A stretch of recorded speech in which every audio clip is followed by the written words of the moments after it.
fill out while Ruth is introducing Claire. Thanks, Greg. Welcome to another Public Health Leadership Competencies Network webinar. Just want to thank and acknowledge CPHA for hosting this webinar. The leadership topic of system transformation was identified by several public health practitioners as an area for further leadership development. So the topic today is public health leadership and system transformation to advance health equity. We are very honored to have Dr. Claire Bechter as the webinar speaker. As many of you may know, she is a registered nurse and a certified community health nurse. She began her career in rural Manitoba in a single nurse public health office, working with several rural communities and municipalities. Claire has worked in public health, home health, and primary care at a local, regional, provincial, and national level.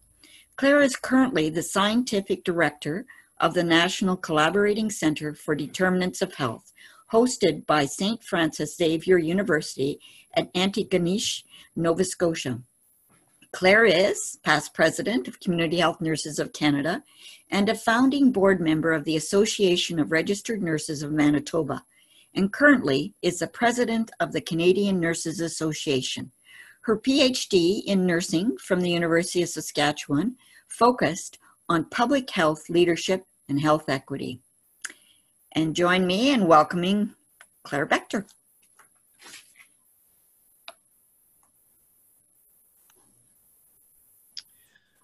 Hi there.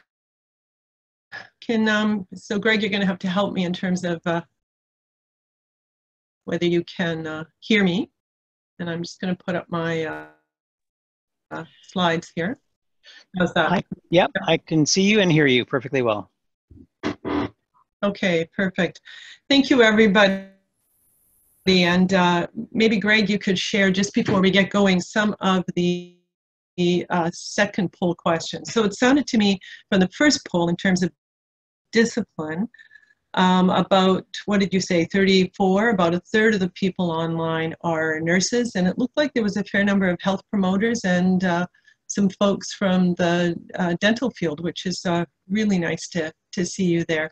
Can you tell us what the response to the other, or tell me what the response to the other poll questions there were?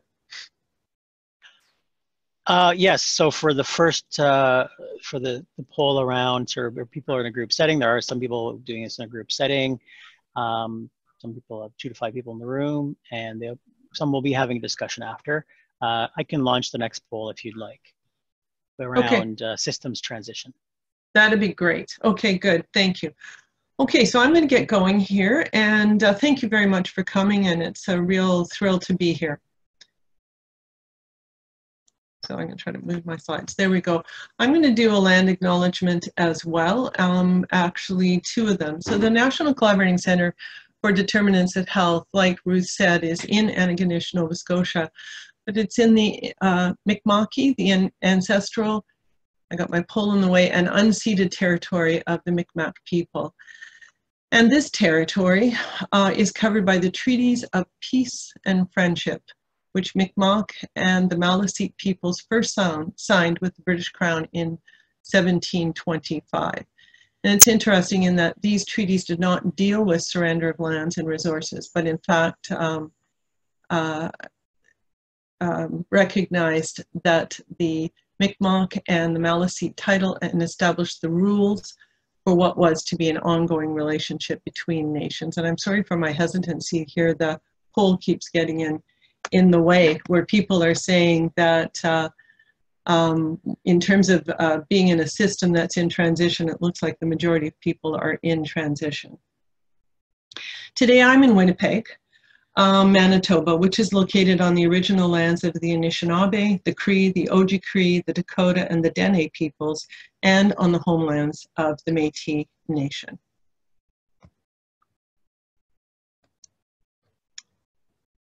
Okay, so I'm going to try to advance this. So I set out 4 learning objectives for this time together. Describe leadership and public health leadership, and some of you that are online I know will have heard me speak to this topic before. Hopefully you'll learn something new or hear something new in it. I want to hit some of the highlights of the findings of my dissertation, which was a scoping review and a meta-summary of the literature looking at public health leadership to advance health equity. I'm going to look at the leadership competencies for public health practice in Canada, which were developed over 3 years in 2015, with a real focus on systems transformation, because as the poll indicates, most of us are finding ourselves either in a constant state of transition or transformation, or in a state of transformation and renewal.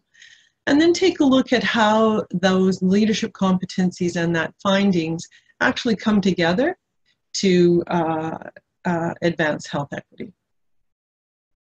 So a little bit of an introduction. This is where I started my public health career in actually 1977, so more than 42 years ago. That's the farmyard that I lived on in with my in-laws in the family farm. But I was down in the southwestern corner of Manitoba, basically working with a population of about 5,000 people. And 3 communities. I think there were 2 Hutterite colonies within that 5,000 population. And that's where I cut my teeth in terms of public health practice, but also in terms of leadership, because as a brand new public health nurse in these rural communities, I was expected to be a leader and look to for leadership. My leadership journey, as the little bio said, really has had an incredible opportunity over those 4 decades. And professional associations, and you can see them here, the Canadian Public Health Association, longtime member of that, the Association of Registered Nurses of Manitoba, the Community Health Nurses of Canada, and currently really with the Canadian Nurses Association. And that little gold button is a certification, and I am a certified community health nurse, which means that I met a standard beyond baccalaureate preparation and experience in community health nursing, which includes home health, public health, and primary health care, which I've spent my entire career in. Okay, context. Any good public health practitioner or leader really sets their practice in the context. So what's the context for leadership today? And I like this, this quote from Kouzes and Posner from 2010, where they talk about really the content or the theory or the conceptualization of leadership over the decades has not really changed all that much. It's certainly evolved and developed, but the context for that leadership has changed dramatically. And as you indicated in your polls, when you're in a system that's in transition and in transformation, that context around us is changing dramatically. But so is the population and the populations that we find ourselves working with. So these are some of the forces. This was a 2014 article that talked about globalization, talked about urbanization, talked about an aging population globally. So the whole world is getting old and older with all of its incumbent issues that are going on, whether it's from economics, from workforce, from chronic diseases, from housing, income, all of those kinds of things in terms of that aging population. But most importantly, I think for us, and he used the word, or they used the word disparities, but you can replace that with inequities, really that growing set of inequities in not only our country, but globally, between and within countries and within populations. And, you know, in 2014 as well, the Chief Public Health Officer for Canada really identified some of the risks there. And they talked about climate change, they talked about technological innovation, which is not in this list of forces that are playing on the health of populations. They also talked about an aging population, increased incidence of mental illness, and a real need to be looking at our diverse populations, but in particular to develop approaches to respond to the increasing needs of our Indigenous peoples in our country. And really the challenge for public health practitioners to build those relationships and work with those communities and people and become trusted partners along that journey of reconciliation. Many of you, I'm sure, have seen this. This is by the Canadian Medical Association, and we've encouraged them to update this. But, you know, this is 25% of what determines the health of individuals, families, communities, and populations lies outside the healthcare system or the health system, the formal health system.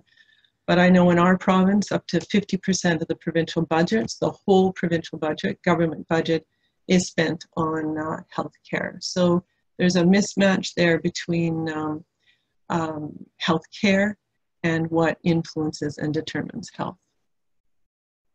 This was an Ipsos Reid poll done in June of 2015, and I think it's interesting in that Canadians expect us, health professionals, health practitioners, and in particular they're saying here doctors, nurses, health researchers, scientists, to exert leadership to improve health and the health system. So as that health system is transforming, we do need to step into that leadership opportunity. So this is a set of thoughts from Sister Elizabeth Davis. She's from Newfoundland and Labrador, and she was speaking to a set of health system leaders in March of 2018. And she talked about 3 major health system transformations that have occurred over the recent past, and really asking, what is that next transformation? So she talked about Medicare, 57, 66, 1984, but really providing universally medically necessary services, for the most part in a hospital and by physicians.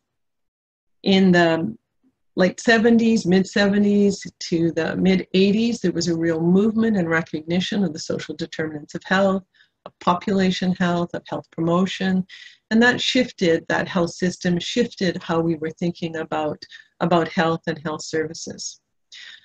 For us in most of the provinces, except maybe Ontario, we have been in the process, in my opinion, of regionalization and re-regionalization and transformation and transition of that regional systems since the mid-90s in terms of organization and reorganization of those systems. But her question was to that particular audience of leaders in Newfoundland and Labrador that day in March, what's the next transformation? What do we want that to look like? What do we need that to look like? So I'll just leave that question with you because it'll be a very interesting, and she said, I won't be leading it. She said, but I'll be standing in the side and cheering people on and helping where she can. So these are just some ideas in terms of the system that we have right now, and I'm talking the formal health system and what the future may be, should be or needs to be, and there's evidence certainly to support this. Our system, for the most part, is focused downstream, and you on the line all know that. So we need a system, a health system that's focused upstream, and I'm going to say, leave out the word health and talk about a system, social and health system that is focused as far upstream as we can get, right up to those headwaters. We have a health system, right now that's focused on the determinants of care. I'm going to say we need one that's focused on the determinants of health and the determinants of health equity and inequities.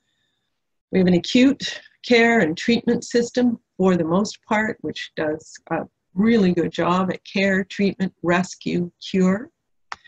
But we really need a system that's focused on non-communicable diseases, communicable diseases, supporting children and families and communities, healthy aging, end of life, and really looking at some of those populations that need our attention and need our attention especially, and our partnership upstream. We have a system right now that really expects us to bring patients to care. We really need to take those services and that care to the people. It's provider-led right now, and even some of the transformation is very much provider-led. Needs to be community and person-led. For the most part, we have a health system where the physician and the physicians are gatekeepers. It's often focused on those services. You hear it in the language, you hear it in the talk, but it really needs to be looking at the right provider in the right place, the right care at the right time. And we have health human resources that really are driven by the providers, where we really need health human resources that are driven by the population and by the population's needs and preferences. So one model that was proposed 40 years ago, 1978, in Alma Ata, is a primary health care approach. Not a primary care approach, but a primary health care approach. And the World Health Organization in October of 2018, so just this past year, in Astana, actually reproposed or reaffirmed their commitment to primary health care as perhaps where that system needs to go, or not even in perhaps, but actually needs to go globally. Some of the benefits of that is it's bringing a whole of society approach to both health and well-being, centered on the needs and preferences, very much like the right-hand column in the slide before, of individuals, families, communities. It will address and should address the broader determinants of health. It is whole person care, looked at through the lifespan, from promotion and prevention through to treatment, rehabilitation, and palliative care. A true primary health care system is rooted in commitment to social justice and to equity, and to the right to the highest attainable standard of health, as declared under the Universal Declaration on Human Rights. And from the World Health Organization perspective, or globally, it is essential, a primary healthcare system, to achieving the Sustainable Development Goals that have been agreed to, Canada signed on to, and to universal health care across the globe. And while we have some universal health care, we do not have a full universal health care system yet in this country. CPHA talks about in their position statement a spectrum of services that would actually look at things like income, housing, education, and environment within a broader primary health care model. And ICN just actually yesterday, International Council of Nurses, yesterday or the day before, actually endorsed primary health care as the foundation of health systems. So if we're transforming or transitioning to primary health care as the foundation of the health system, and that health, and this is their quote, is the foundation for prosperous people, communities, and economies. And PAHO, the Pan American Health Organization, talks about a dignified life as being a goal for health and social systems. So in our scan in 2018, the National Collaborating Center for Determinants of Health, what we heard in that environmental scan is that within our systems and within our health systems, we really need to build a culture of equity.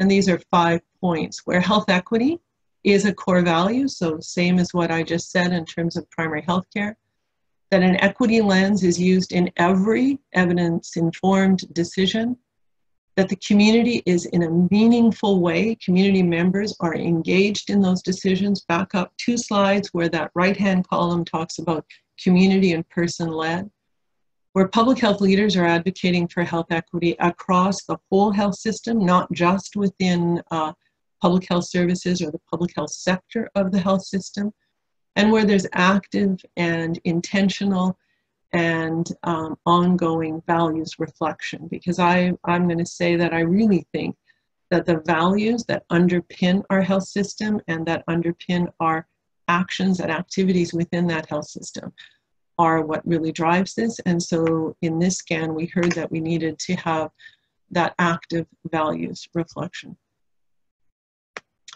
But all of that is going to require leadership, and I'm going to say strong and intentional leadership. So this is just a few interesting pieces of information and quotes that I found during my dissertation, that actually leadership is considered to be among the most complex of human constructs. So how we think about or conceptualize leadership is very, very complex. That we have a craving, all of us, this is from Burns, sort of a classic author in leadership, for compelling and creative leadership. And you can see in my previous slides, it's going to take compelling and creative leadership.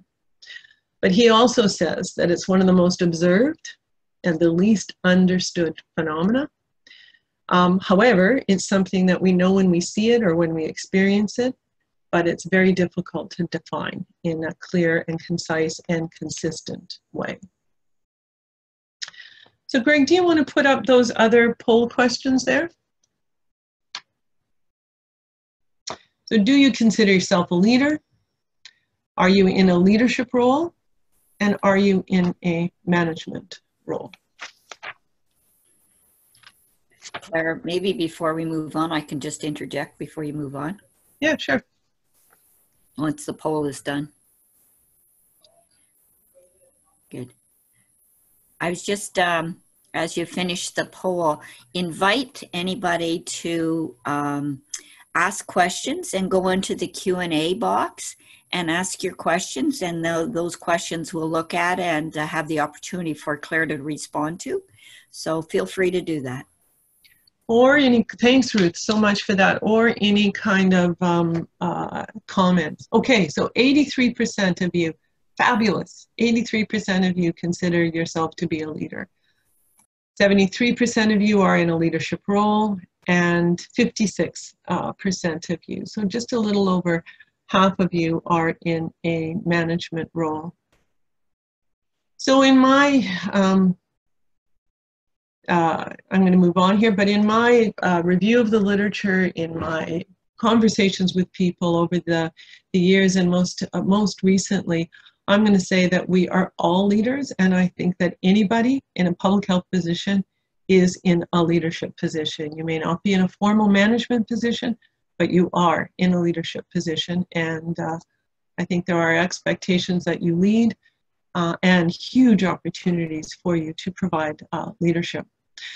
So this is a very classic definition, Burns, 1978, in his book, actually, and he wrote a number of books, but this is sort of the classic definition that followed along with him, that leaders induce followers, so it's active. That word induce to me is a very active word, followers, to act for certain goals that represent the values, there's that word values again, and the motivations, the wants, the needs, the aspirations, and the expectations of both the leaders and the followers. So right from the get-go, in terms of the writing around leadership, it was recognized that this is a relational thing that's going on, and there's leaders and followers. But I think what was really interesting for me as I roamed around in that literature is that actually being a follower was as active a stance and as intentional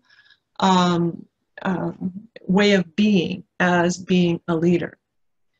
So if you see someone leading and you see somewhere where you want to go with that person, by actively deciding to come on side with that leader and follow, whether you're following a program, a direction, whatever it is, but that is a relational thing, and following is not a passive stance. It's actually an active decision to follow that leader and to augment and to actively contribute to that effort. Claire, there's an interesting question here that might be helpful for you to respond sooner than later. It kind of nicely aligns with what you've been saying. And the question is, can you elaborate more on strong and intentional leadership? By intentional, do you mean to have the collective goal in mind?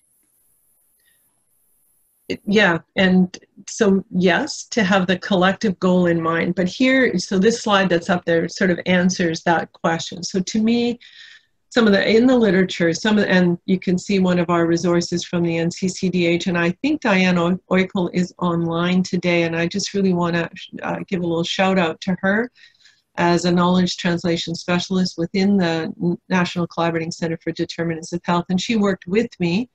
There's two resources. This is one of them, and there's another resource that comes out of my dissertation. So thanks, Diane, for your patience with me and your hard work on those products. But when I looked at the literature and did that broad, before I did the scoping review, did the broad review of the leadership literature, these were the 5 elements that actually were common to leadership. And you can hear, so from that intentional perspective and that question about common vision, so really leadership is about change, it's about empowerment, it's about working towards something different, so transition, transformation, something different towards a vision. It's informed by values. It is definitely has many aspects of communication and effective communication skills, whether they're written, oral, in person, using social media effectively is all part of that communication. And it's about relationships. And the primary relationship is with those that would follow. So the followers and the leaders, that relationship is really, really important. So I hope that kind of answers the question. How I think about being intentional is paying attention to all of these 5 things. Who do I need to be in relationship with? How am I doing at communication? Do we have a clear collective vision here? What are the values that are underpinning this? And what are we looking for as a result of the effort, if you will, the leadership? So this is just a few thoughts from public health leadership in particular. The other was more leadership in general. And you can see the middle 2, to me, are kind of unique to public health leadership in that it has a commitment to the community and to the values for which it stands. And it occurs at multiple levels: individual, team, organization, community, and societal levels. And it could be made up of personal traits, roles, processes, functions. I'm going to say positions would be within roles. So being in a management position would actually put you in a formal leadership position. But being in a staff or point of care position as a nurse or a dentist or dental hygienist, health promoter, you would be working from that commitment to the community. Public Health Agency of Canada, more than a decade ago, this is in the glossary of terms within the core competencies for public health in Canada. And this, I took a paragraph and I divided it out into a number of bullet points. But you can see there it's about influence, motivation, back to some of those earlier words. But this notion of enable, and you can see enable will come through as we move along, especially in terms of equity work. But enabling others to contribute, so others within the community, others within the team, others within the organization, towards the effectiveness and success of their community and of the organization in which they work. So leaders mentor, they coach, they recognize, they encourage that followership, they inspire people in terms of achieving a vision and goals. So I think that speaks some to that intentionality. And this, 11 years later, probably does need to be reworked and rethought of in terms of the current context of leadership. But that was the Public Health Agency of Canada's definition of public health leadership. I'm just going to, and a third of you are nurses, but these are 2 quotes that I also really work from in terms of my leadership and in terms of how I think about my work. And this was from Adeline Falk-Raffel in 2005, and to me this still speaks to me. And this was her dissertation and her work with public health nurses in Ontario. And that public health nurses work at that intersection where societal attitudes, and we're hearing a lot of that in terms of the elections that are going on in the federal election. What are the societal attitudes? What are we willing to tolerate? What are we willing not to tolerate as a society, as a country? Government policies and people's lives meet. So it's at that crossroads or at that intersection. And because of that, for public health nurses, and I'm going to say for public health practitioners in general, it creates a moral imperative, not only to meet the needs in the time, but also to work to change the societal conditions upstream that are contributing to poor health or contributing to those needs that you're meeting. Later, about 7 years later, I was working with Adeline on a guided research project, and this is paraphrasing one of the participants in that particular study. And she talked about public health nursing, but I'm going to challenge that public health practice. Wherever you stand in an organization or in a public health sector is like a trombone slide. So it's witnessing social injustice downstream, whether it be in communities, in homes, in neighborhoods, And that creates a leadership opportunity and actually an imperative to advocate for, call it leadership, and to work toward health equity upstream. And I'm going to challenge that that's really putting social justice, the value of social justice, in action.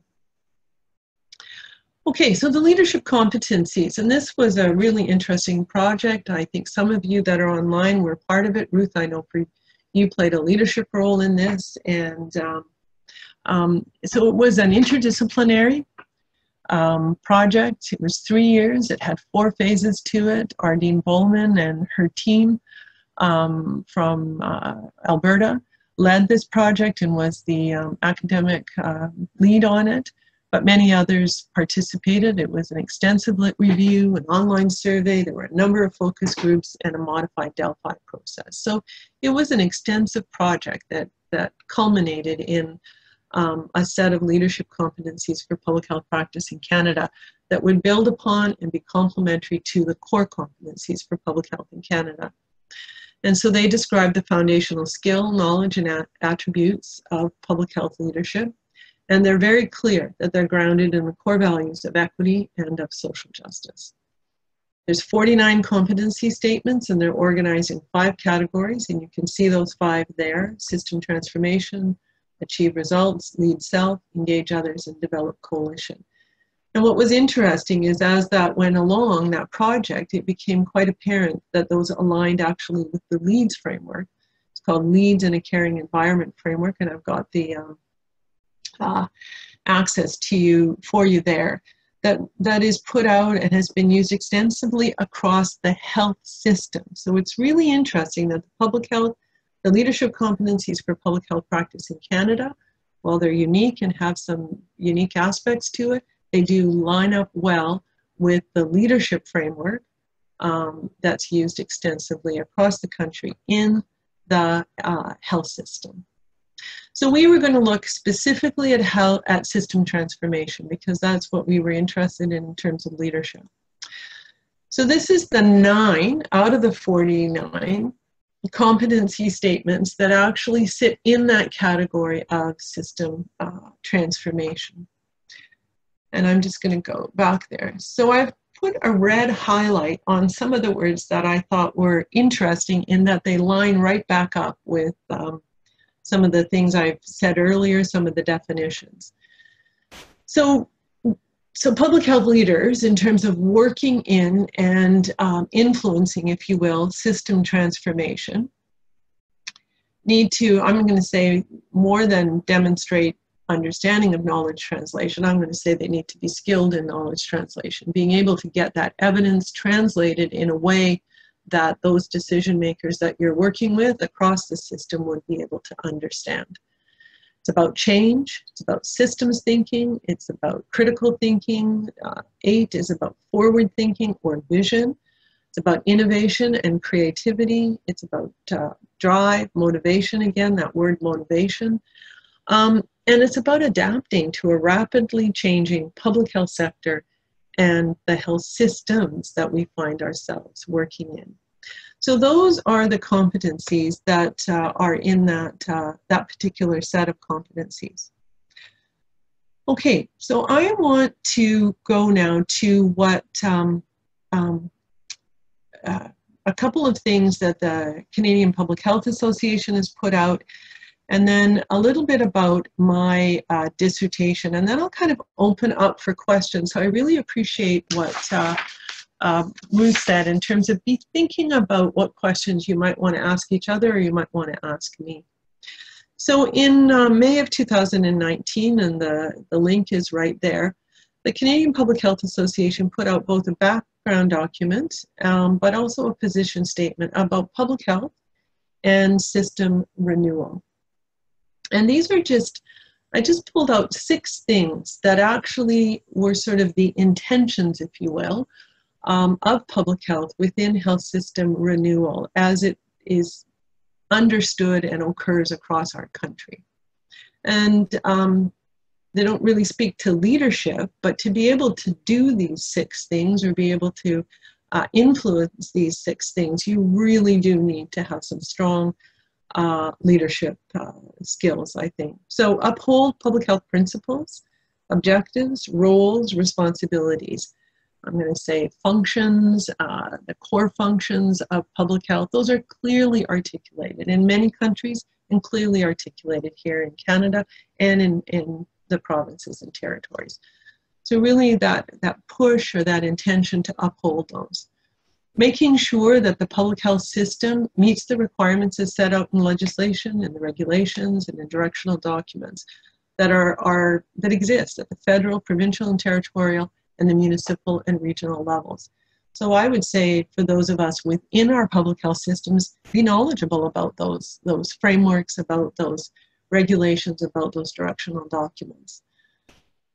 An intention to ensure that the structure and the flexibility of the public health system is there so it can respond to, as I said earlier, those global and emerging needs. Like what we're seeing right now, we need to be thinking ahead of that curve. That is a public health responsibility. Being able to distinguish, and I just came from Manitoba Health and from government in Manitoba, really being able to distinguish between public health services and primary care services, because there is that sort of tension, if you will, at that interface and that debate about where those services belong. The World Health Organization's primary health care document, October of 18, actually talks about that interplay and complementarity between public health services and primary care services. So I'm going to suggest that that could actually help us under that broader rubric of primary health care. Determine where core public health services should reside, whether it's government, whether it's with community agencies, whether it's with regional health authorities, whether it's with health units, but where they need to reside, but making sure that they are there, they're clear, that they're apparent, that you can actually find them when you need them, or they're able to respond when they need to respond. And the trickiest one is determining the level of resourcing. You know, what is adequate resourcing? And way back in, I think it was 2004, 2005, in the building blocks document, they talked about adequate human resourcing. So adequate resourcing for public health within any kind of system transformation. Okay, so I'm just going to go to my scoping review and my dissertation for a bit, and then I'll come back and maybe we can have some questions. Check my time here. So I was fascinated with leadership, and as I said earlier, I've spent decades in public health, and Mike, I just thought we could go to the literature and the research literature actually, and we could look for public health leadership to advance health equity, and we would be able to do a systematic review, be able to see the resources, the research that was there, and to work with it. But that wasn't so. So we ended up starting, and then I ended up finishing it within my dissertation, a scoping review. And this was the question that guided that research. So what aspects of public health leadership to advance health equity, so very specific in terms of moving, addressing inequities and advancing health equity, has been considered by research. And we used the rigorous systematic methods. I followed Arkski and O'Malley, and it was a 6-phase study, including an online survey for validation and augmentation. And in the end, there were 27 included studies that were very exploratory, very descriptive. So the research field is disparate. It's hard to find around this particular question, and it's in its very, very early stages. But nonetheless, I went on to do a scoping review. So, and these were the findings, and they're not necessarily, they don't look remarkable, but it's interesting when you think about health system transformation and these particular findings. So the attributes of the leader matter. So while we're all leaders, leadership is something that we learn over time. So while some of our clinical skills, may stay, but our leadership skills are learned, and they're learned over time. So it's very clear in the literature that a leader is not born, that a leader actually evolves and develops, and these leadership attributes actually can be learned and practiced and developed over time. Leadership to advance health equity is done in relationships, not done as an individual or as a set of individuals. It's in relationship, and I'll talk a little bit more about that. And it requires knowledge, and it requires supports. And if you go back in your mind to those public health leadership competencies in Canada and the system transformation one, it talked about different kinds of thinking, different kinds of knowledge, but I'm going to challenge that public health leadership to advance health equity also requires some very intentional supports to be able to provide that kind of leadership. And there's the link. Again, Diane helped me with this.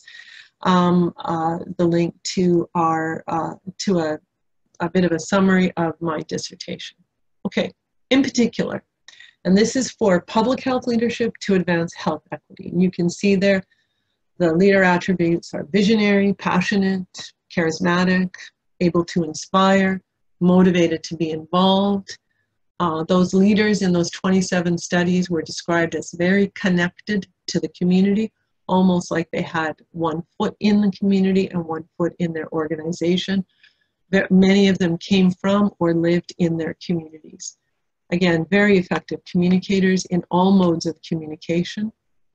They were trusted, they were respected, and they were credible. And many of them came into the leadership position, if it was formal, or into the role that they were playing in those studies with that credibility and with that respect and trust. And some of it came from their credentials. So they were registered nurses, or they were physicians, or they were dental hygienists, or they were a health promoter or a community developer, but they had that respect and trust of the community. They were oriented to the values of social justice and solidarity. There were other values that were at play as well, but those were the dominant ones in those 27 studies. And finally, they were humble. They practiced humility. They cared. 2 studies talked about love. And they were patient, because that change, that intention didn't happen quickly, which seems, in some ways runs a bit counter to health system transformation, which seems always to be a bit in a rush or under an incredible timeline. So those were the attributes of the leaders in those studies that advanced health equity. In terms of being the relational pieces, they were able to work in partnership, they were comfortable in collaboration. But the really unique piece was that they were able to build bridges. They were able to stand in the community, speak on behalf of the community, bring the issues from the community into the organization, and both ways.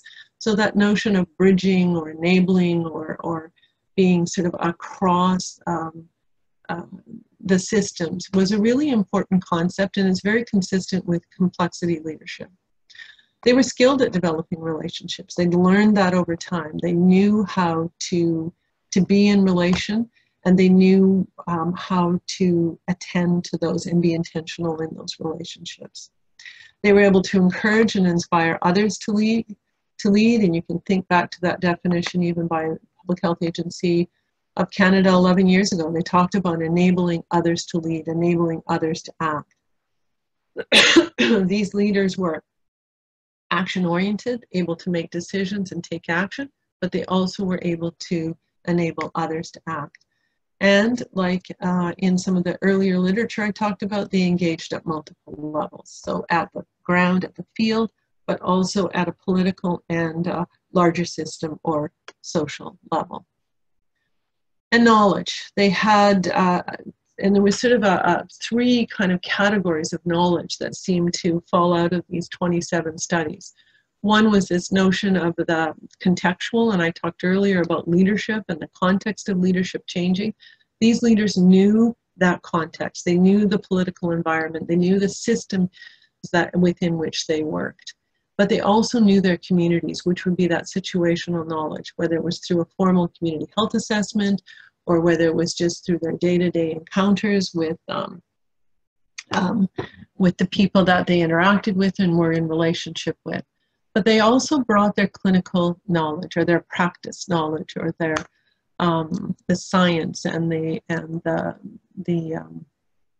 caring aspects that because many of them were health professionals, And so they brought that knowledge, weren't afraid to use that knowledge as they established relationships and worked with communities, and communities expected them to bring that knowledge. Some of the studies were about immunization projects, some were around safe injection sites, some were around larger policy frameworks in countries. And so that clinical or practice knowledge really was something they relied on and they used. And these are the supports, and I made a real strong point earlier about that these supports were what was in these 27 studies, and as we've been working in the National Collaborating Center for Determinants of Health around some of our organizational capacity work in terms of equity. You know, these things are questions that in our learning circle and with our practice sites are coming up in terms of the organizational processes and the structures and the models. And I'd actually want to put in there maybe even resources, as CPHA talked about resources for public health. But they also needed access to relevant and usable evidence, and I'm going to go back to that knowledge translation one, and able to translate that, communicate it to audiences and different kinds of audiences, which is a skill. But it's very hard to develop that skill if you don't have access to that relevant and usable evidence and information. A couple of the studies talked about organizations that had a very institutionalized, equity-informed policy and program development process. And some of it was actually embedded in their quality and their accreditation. So required, had to be there, had to have that equity-informed perspective. Adequate workforce and the opportunity to develop skills, to develop knowledge, to be in sort of that mode of self-actualization or sort of learning mode, learning organizations kinds of things. Again, back to that discourse or conversation about values, about ethics, about the political environment in which the practice occurred, and sort of welcoming that discourse and that conversation in a safe environment. Equity informed, I said, quality improvement. In the 27 studies, I think there were 29 conceptual frameworks or theoretical frameworks, and none of them, I think there were 2 that were the same. All the rest were quite different. But where they existed, people found the conceptual or the theoretical frameworks helpful and supportive in terms of their equity work and in their leadership, in terms of organizing their thinking and informing their actions. And then really using community-based participatory action, and I'm going to say action research. I think 6 out of the 27 studies in the scoping review were program evaluations and used community-based participatory action research and actually published their results and contributed to the evidence base. So those are the supports. I guess they're mechanisms, they're processes, there are different kinds of activities that supported leadership for health equity. So now the challenge really, and I don't want to go there yet, the challenge, and I think we'll stop for a minute for questions, about 10 minutes left here, is how does this articulate, if you will, or stand beside what's going on in terms of health system transformation or transition in your organizations? Or do you have any questions around this? It's an interesting juxtaposition, if you will, in my mind as I prepared for today and kind of reviewed my thoughts and my findings.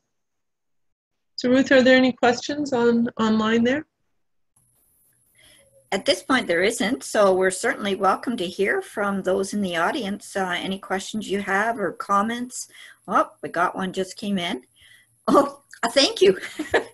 So, yeah, any other questions? I'm sure it stimulated some of your own experience within your community, your organization, and are there any thoughts or questions you may have?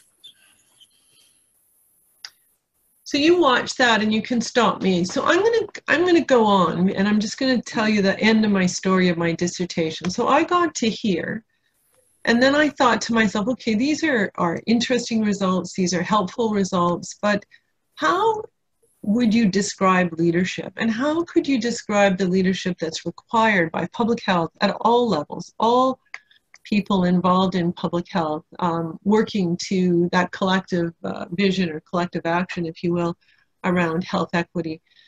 So I went back through all of the 27 studies, and I pulled out every description that I could find of the leadership. And I put them on stickies, and I did a classic thematic analysis and qualitative analysis. And I ended up with 5 sort of categories, and then I made it visual through a Wordle and a description. So I'm just going to go through those 5, and then I'll come back. I see there are some questions there. Mm-hmm. Yeah, there are. I'm just gonna go on, and I'll come right back. So, and I used a process called a MetaSummary, which is like a meta-analysis of quantitative studies. This would be a MetaSummary, same kind of concept of qualitative data. So there's 5 categories. So what occurs at an individual and community level? So leaders are staff, are members of the community, and they're champions. Their skills and confidence are enacted through their roles and their practice through their work. They lead by providing support, and the word support in these articles was just everywhere. Establishing partnerships, being engaged, involved, and supporting the development of services, programs, and policies. So they lead through their practice, through their caring. And their work occurs locally, and it's fueled by their commitment.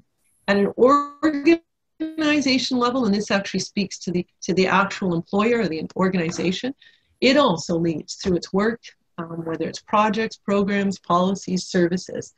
But the structures and processes within an organization both support the community as well as the employees. They support and they advocate on important health issues, and you may need to soften the word advocate and call it leadership. The organization provides training and education both inside and outside the organization. And the organization works to be successful, to meet its goals and address the social determinants of health, including racism. And that was one that really came up in the included studies. At a systems level, so at that larger system, leaders, along with their partners, build coalitions, engage in political activity, are involved, and again, provide support. Capacity building and policy are tools, and interventions and leadership action occur at that societal level, but also at the local level. So that, think global, act local, but also think local and act global. This notion of bridging came up in these stickies, and so this notion of bridging or enabling of public health leadership. And it was actually through those structures and processes that action is taken and support was provided. So participating in political advocacy as well as building capacity right within the neighborhoods and community strengthen the leader's ability to enable others, with leaders working most consistently, and I thought this was really interesting, at a local level to address inequities. And then values. That we all work, community members as well as politicians and leaders, formal leaders, all work from personal values or beliefs or ethos or ideology. And those were the words that were used in those articles. Justice, social justice, and the importance of reflection on inequities and the determinants of health really figured strongly in that public health leadership. And they play out those values in society and in the community. And they inform how health and health issues are addressed, how resources are allocated, I would suggest, and how programs are developed. So this is a summary that the attributes of the leader matter, that it needs knowledge and support. The leadership for public health for health equity is relational. I'm going to suggest that also for health system transformation occurs at multiple levels, includes bridging and enabling, and it's rooted in values. So Ruth, is there a question or a theme? Yeah, you've got some really great questions coming forward. One in terms of the context of power building, another related to students, and then you've got another one in terms of how do we work with CEOs and directors and health authorities. So I'm going to let you take those kind of going forward, how you want to respond. Can you see the questions? No, I can't. Okay, let me, sorry, I thought you did. There's one in terms of the power building, and it talks about, since I think the values of social justice and solidarity are not dominant in my context, it's hard to translate evidence when the evidence challenges the status quo. It is hard. It is hard. So I think you have to be in, you know, that's right back to those competencies in that system transformation category around knowledge translation. So, you know, how do you become your most skilled self in being able to translate that evidence? The evidence is there. We know the evidence is there. But how do we translate it to, and you don't get a long time, in my experience. You don't get, you know, a really long presentation. You get a few minutes to catch attention. So how do you translate it? And I think, you know, it's doable, but it's not easy. And same thing with CEOs, and they're not coming from the same perspective or the same experience as you are. So, you know, I think some data, some information, and some stories is how to catch attention. But then you got to be able to say what you think should happen, which I, you know, in my experience and I've watched is hard. So what do you want to have happen as a result of this? So once you're effective in making the case, so then what is it you want to have happen as a result of that? So good point, because I think the I thought was it's when you're dealing in the regional authority context, there's a focus on acuity and band-aid solutions, and of course that's the dominant view, and it contributes to a sense of helplessness in terms of bringing forward that the importance of public health, and that was the context of the one question. I think introducing students to this, somebody asked about students, to this early on, and having them, they come with an energy and a fearlessness that, you know, I recognize in an older version of, you know, a younger version, if you will, of myself, where, you know, that notion of justice, of what is right and what is wrong and what can or cannot be tolerated. So I think that next generation of practitioners, I think they're going to help us. They're going to help us to lead that way. So engagement of students, and they want to talk about these issues. I mean, they want to talk about issues of justice and climate and you know, social justice and so I think engagement of students is really, really important. And sometimes they can speak where we can't speak too, right? So, and whose voice is going to be heard in these conversations? I don't know if I answered that question.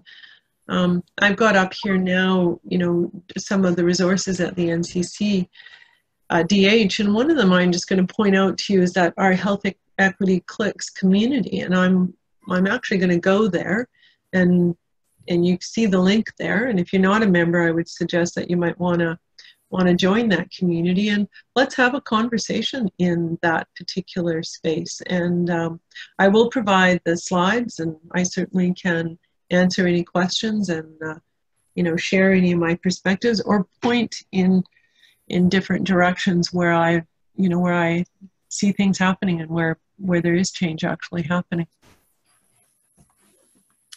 Thanks, Claire. I think you've answered a number of the questions. There's others related to building relationship with other sectors. You've kind of touched on that, but that was another question. How do we do that? So, well, one, just right off the top of my head with other sectors, watch your language.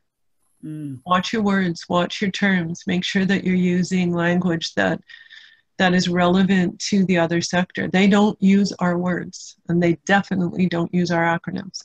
So I think communicate and watch when you communicate, whether you're actually engaging and whether you're actually, you know, in relationship. So watch your language, watch the terms, make it so, you know, more common and understandable to other sectors. Wonderful.